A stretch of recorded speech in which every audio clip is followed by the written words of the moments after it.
સરપંચ વાળું bye bye હાલો મકવાણું મોદરા પ્રાહી સોમાહી બત્રીસની બેસરા રાયમાં જીવા માતા by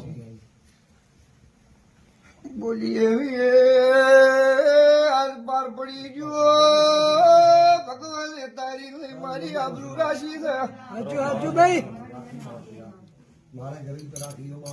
પરંપરા તારા બે દીકરાના એને એક પકવ્યો પેઢીએ હારને આવે આવી મારી આશી છે બાય ધંધા પણીમાંથી ખમાવનો વારો કોઈને તારી હોલગઢમાં લેવા વાજ્યું સત્વસને માસી